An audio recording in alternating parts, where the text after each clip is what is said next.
स्वागत है दोस्तों, फिर से आपका हमारे YouTube channel current affairs up to date में। दोस्तों, इस वीडियो में हम 50 इंपॉर्टेंट क्वेश्चन लेकर आए हैं जीके जीएस, जो कि रिलेटेड है आपका हमारे पॉलिटी से। ठीक है, तो हम वीडियो को शुरू करते हैं। अगर आप हमारे चैनल पर नए हैं तो हमारे चैनल को ज़रूर सब्सक्राइब कीजिए और साथ ही बेल आइकन को दबाना ना भूलें, ताकि आपको सबसे पहले नोटिफिकेशन मिल सके। तो हम पहला प्रश्न को देखते हैं। पहला प्रश्न है, निम्नलिखित में से किस अधिनियम के फलस्वरूप बर्मा को भारत से पृथक किया गया? यानी निम्नलिखित में से किस अधिनियम के फलस्वरूप बर्मा को भारत से अलग किया गया? तो इसका सही आंसर हो जाएगा option C, Government of India Act 1935। Government of India Act 1935 के फलस्वरूप बर्मा को भारत से अलग किया गया। 2 नंबर प्रश्न को देखिए। भारत की संघात्मक व्यवस्था निम्नलिखित में से किस देश से ली गई है? तो भारत की संघात्मक व्यवस्था निम्नलिखित में से किस देश से ली गई है? तो वह कनाडा से लिया गया है। 3 नंबर प्रश्न को देखिए। बी आर अम्बेडकर का संविधान सभा में निर्वाचन हुए थे। बी आर अम्बेडकर संविधान सभा में निर्वाचित हुए थे कहाँ से? तो वह मुंबई प्रेसिडेंसी से। कहाँ से निर्वाचित हुए थे? मुंबई प्रेसिडेंसी से। 4 नंबर प्रश्न को देखिए। संविधान सभा के अध्यक्ष संविधान सभा के समक्ष संविधान की प्रस्तावना किसने प्रस्तुत की? संविधान सभा के समक्ष संविधान की प्रस्तावना किसने प्रस्तुत की? तो सही इसका आंसर हो जाएगा जवाहरलाल नेहरू। पंडित जवाहरलाल नेहरू ने संविधान की प्रस्तावना संविधान सभा के समक्ष किया। 5 नंबर प्रश्न को देखते हैं। यह भी बहुत इंपॉर्टेंट क्वेश्चन है। संविधान में हमारे राष्ट्र का उल्लेख किन नामों से किया गया है? संविधान में हमारे राष्ट्र का उल्लेख किन किन नामों से किया गया है? तो आप गेस कीजिए। इसका सही आंसर हो जाएगा भारत तथा इंडिया। भारत तथा इंडिया के नाम से उल्लेख किया गया है। 6 नंबर प्रश्न को देखते हैं। हम भारत के लोग शब्दों का प्रयोग संविधान में कहाँ किया गया है? बहुत ही इंपॉर्टेंट क्वेश्चन है दोस्तों कि हम भारत के लोग शब्दों का प्रयोग संविधान में कहाँ किया गया है? तो इसका सही आंसर हो जाएगा संविधान के प्रस्तावना में इसको जिक्र किया गया है। 7 नंबर प्रश्न को देखिए। संविधान के प्रथम अनुच्छेद के अनुसार भारत है। संविधान के प्रथम अनुच्छेद के अनुसार भारत है। भारत क्या है? राज्यों का संघ है। 8 नंबर प्रश्न को देखिए। भारत में संघ राज्यों का प्रशासन किसके द्वारा किया जाता है? भारत में संघ राज्यों का प्रशासन किसके द्वारा किया जाता है? तो राष्ट्रपति के द्वारा किया जाता है। 9 नंबर प्रश्न को देखते हैं। भारत में कितने संघ शासित प्रदेश है? भारत में कितने संघ शासित प्रदेश है? तो इसका सही आंसर हो जाएगा 9। पहले 7 था, अब जम्मू कश्मीर के होने से 9 हो गया है। 10 नंबर प्रश्न देखिए। जम्मू कश्मीर के राज्य के पुनर्गठन के बाद भारत में राज्यों की कुल संख्या कितनी है? तो 28 है। ठीक है, क्योंकि जम्मू कश्मीर जो बना वो केंद्र शासित में चला गया, इसलिए पहले भी 28 था और अभी भी 28 है। 11 नंबर प्रश्न को देखिए। संविधान का कौन सा भाग नागरिकता से संबंधित है? संविधान का कौन सा भाग नागरिकता से संबंधित है? तो इसका सही आंसर हो जाएगा भाग 2। भाग 2। और देखिए इसमें लिखा हुआ है भाग 2 के अनुच्छेद 5 से 11 तक नागरिकता का उल्लेख किया गया है। यानी संविधान का कौन सा भाग नागरिकता से संबंधित है? तो भाग 2, और उस भाग 2 में अनुच्छेद 5 से 11 तक नागरिकता का उल्लेख किया गया है। 12 नंबर प्रश्न को देखिए। भारतीय संविधान नागरिकता प्रदान करता है किस आधार पे? जन्म के आधार पे, निवास के आधार पे, देशीकरण के आधार पे या उपयुक्त सभी? तो इसका सही आंसर हो जाएगा उपयुक्त सभी के आधार पे भारतीय संविधान नागरिकता प्रदान करता है। 13 नंबर प्रश्न को देखिए। बहुत ही इंपॉर्टेंट क्वेश्चन है। किस देश में दोहरी नागरिकता का सिद्धांत स्वीकार किया गया है? किस देश में दोहरी नागरिकता का सिद्धांत स्वीकार किया गया है? तो इसका सही आंसर हो जाएगा संयुक्त राज्य अमेरिका में दोहरी नागरिकता का सिद्धांत स्वीकार किया गया है। 14 नंबर प्रश्न को देखिए। भारतीय संविधान के किस भाग में नागरिकों के मौलिक अधिकारों का उल्लेख किया गया है? भारतीय संविधान के किस भाग में नागरिकों के मौलिक अधिकारों का उल्लेख किया गया है? तो इसका सही आंसर हो जाएगा भाग 3 में किया गया है नागरिकों के मौलिक अधिकार के बारे में। 15 नंबर प्रश्न को देखते हैं। निम्नलिखित में से किस अनुच्छेद में समता के अधिकार का प्रावधान है? अब गेस कीजिए कि किस अनुच्छेद में समता का अधिकार का प्रावधान है। तो इसका सही आंसर हो जाएगा अनुच्छेद 14 में है। 16 नंबर प्रश्न को देखिए, प्रेस की स्वतंत्रता किस अधिकार में निहित है? तो प्रेस की स्वतंत्रता भाषा की स्वतंत्रता में निहित है। ऑप्शन बी हमारा बिल्कुल सही आंसर हो जाएगा। नेक्स्ट प्रश्न को देखिए, मंडल आयोग द्वारा अपनी रिपोर्ट किस वर्ष प्रस्तुत की गई? मंडल आयोग द्वारा अपनी रिपोर्ट किस वर्ष प्रस्तुत की गई? तो इसका सही आंसर हो जाएगा 1980 में मंडल आयोग द्वारा अपना रिपोर्ट प्रस्तुत किया गया। नेक्स्ट इंपॉर्टेंट क्वेश्चन है दोस्तों, मौलिक अधिकार निलंबित किए जा सकते हैं। बहुत ही इंपॉर्टेंट क्वेश्चन है, मौलिक अधिकार को कौन निलंबित कर सकता है? तो आप इसका गेस कीजिए। इसका सही आंसर हो जाएगा भारत के राष्ट्रपति द्वारा। राष्ट्रपति ही मौलिक अधिकार को निलंबित कर सकता है। 19 नंबर प्रश्न को देखिए, निम्नलिखित में से किसको संविधान द्वारा मौलिक अधिकारों के संरक्षण की शक्ति दी गई है? इसका गेस कीजिए दोस्तों, क्या कर रहा है कि निम्नलिखित में से किसको संविधान द्वारा मौलिक अधिकारों के संरक्षण की शक्ति दी गई है, यानी मौलिक अधिकारों का संरक्षण की शक्ति किसे दिया गया है? तो इसका सही आंसर हो जाएगा सर्वोच्च न्यायालय और उच्च न्यायालय को दिया गया है। 20 नंबर प्रश्न को देखिए, भारतीय संविधान में राज्यों के नीति निर्देशक तत्व की संकल्पना किस देश के संविधान पर आधारित है? कर भारतीय संविधान में राज्य के नीति निर्देशक तत्व की संकल्पना किस देश के संविधान पर आधारित है? इसका सही आंसर हो जाएगा आयरलैंड के संविधान पर। 21 नंबर प्रश्न को देखिए, मूल कर्तव्यों का वर्णन संविधान के किस अनुच्छेद में है?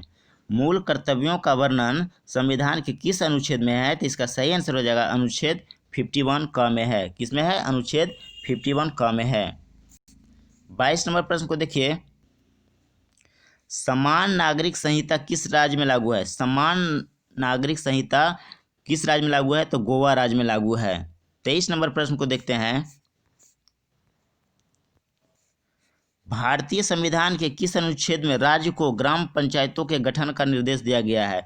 भारतीय संविधान के किस अनुच्छेद में राज्य को ग्राम पंचायतों का गठन का निर्देश दिया गया है? तो अनुच्छेद 40 में। ऑप्शन बी हमारा बिल्कुल सही आंसर हो जाएगा। नेक्स्ट प्रश्न को देखिए, भारत सरकार का संवैधानिक अध्यक्ष कौन होता है? भारत सरकार का संवैधानिक अध्यक्ष होता है भारत के राष्ट्रपति। 25 नंबर प्रश्न को देखिए,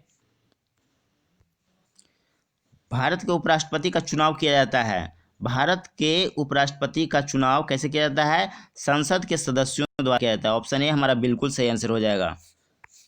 26 नंबर प्रश्न देखिए, राष्ट्रपति पर महाभियोग चलाया जा सकता है। राष्ट्रपति पर महाभियोग कैसे चलाया जा सकता है? संसद द्वारा चलाया जा सकता है। 27 नंबर प्रश्न को देखिए, भारत का राष्ट्रपति किसका एक अभिन्न अंग है? तो भारत का राष्ट्रपति जो है संसद का एक अभिन्न अंग है। ऑप्शन ए हमारा बिल्कुल सही आंसर हो जाएगा। 28 नंबर प्रश्न देखिए, भारतीय संविधान में संसदीय शासन व्यवस्था किस देश से ली गई है? भारतीय संविधान में संसदीय शासन व्यवस्था किस देश से ली गई है? इसका सही आंसर हो जाएगा ब्रिटेन के संविधान से। 29 नंबर प्रश्न को देखते हैं, लोकसभा के निर्वाचित सदस्यों की अधिकतम संख्या कितनी है? लोकसभा के निर्वाचित सदस्यों की अधिकतम संख्या कितनी है? तो इसका सही आंसर हो जाएगा 550। नेक्स्ट प्रश्न को देखिए, राज्यसभा के सदस्यों का कार्यकाल कितने वर्ष का होता है? तो राज्यसभा के सदस्यों का कार्यकाल 6 साल के लिए होता है।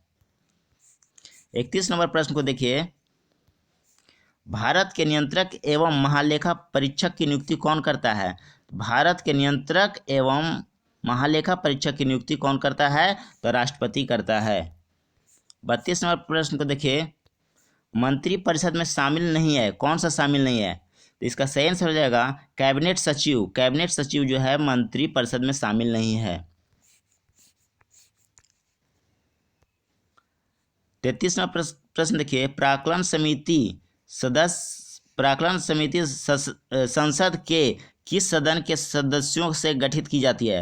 यानी कि प्राक्कलन समिति को संसद के किस सदन के द्वारा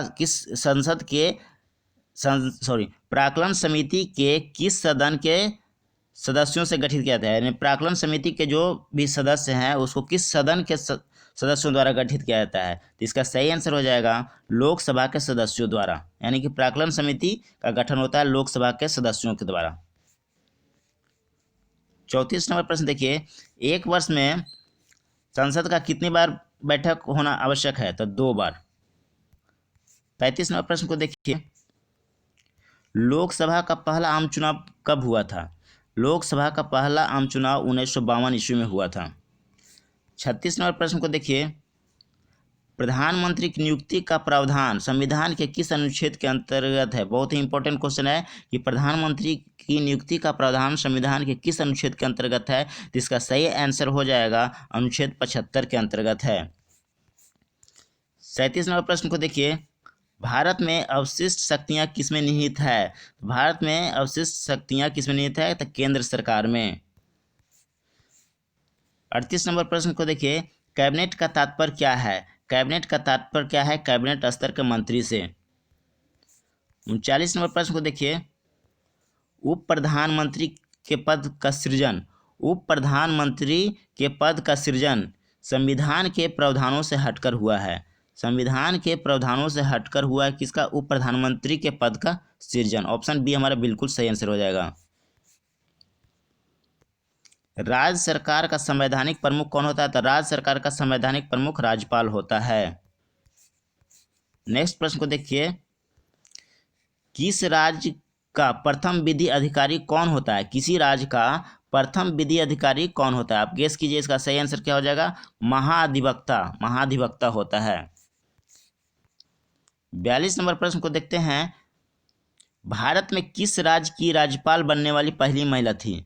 भारत में किस राज्य की राज्यपाल बनने वाली पहली महिला कौन थी? तो सरोजिनी नायडू थी। 43 नंबर प्रश्न को देखिए, निम्नलिखित में से किसका विघटन नहीं किया जा सकता परंतु समाप्त किया जा सकता है? यानी कि विघटन नहीं कर सकते हैं लेकिन उसको हम समाप्त कर सकते हैं। तो इसका सही आंसर हो जाएगा राज्य विधान परिषद को, राज्य विधान परिषद को। 44 नंबर प्रश्न को देखिए, भारत के किस राज्य में सर्वप्रथम महिला मुख्यमंत्री बनी थी? इसका सही आंसर हो जाएगा उत्तर प्रदेश। और कौन बनी थी? सरोजिनी नायडू, अभी ऊपर में बताए थे। वह राज्य जहां विधान परिषद नहीं है, कौन सा राज्य है? आप गेस कीजिए। उत्तर प्रदेश, महाराष्ट्र, कर्नाटक, राजस्थान। इसका सही आंसर हो जाएगा राजस्थान में जो है विधान परिषद नहीं है। 46 नंबर प्रश्न को देखते हैं, राज्य विधानसभा के सदस्यों की अधिकतम निर्धारित संख्या है। राज्य विधानसभा के सदस्यों की अधिकतम निर्धारित संख्या कितनी है? इसका सही आंसर हो जाएगा 500। 47 नंबर प्रश्न को देखिए, राज्य में धन विधेयक प्रस्तुत किया जा सकता है। राज्य में धन विधेयक प्रस्तुत किया जा सकता है, तो इसका सही आंसर हो जाएगा केवल विधानसभा में ही प्रस्तुत किया जा सकता है। 48 नंबर प्रश्न को देखिए, सर्वोच्च न्यायालय के न्यायाधीशों के वेतन और भत्ते किस पर भारित किए जाते हैं? यानी किस पे फिक्स किए जाते हैं, किस पे चार्ज किए जाते हैं? तो इसका सही आंसर हो जाएगा भारत की संचित निधि पर। भारत की संचित निधि पर सर्वोच्च न्यायालय के न्यायाधीश के वेतन और भत्ते क्या क्या किए जाते हैं? भारित किए जाते हैं। 49 नंबर प्रश्न को देखिए, जिला न्यायालय के न्यायाधीशों की नियुक्ति कौन करता है? तो जिला न्यायालय के न्यायाधीशों की नियुक्ति राज्यपाल के द्वारा किया जाता है। 50 नंबर प्रश्न देखिए, भारत के उच्चतम न्यायालयों को प्राप्त है, भारत के उच्चतम न्यायालय को क्या प्राप्त है? मूल, अपीलीय और परामर्श क्षेत्राधिकार। ठीक है, मूल, अपीलीय और परामर्श क्षेत्राधिकार। दोस्तों वीडियो कैसा लगा जरूर कमेंट करके बताइएगा।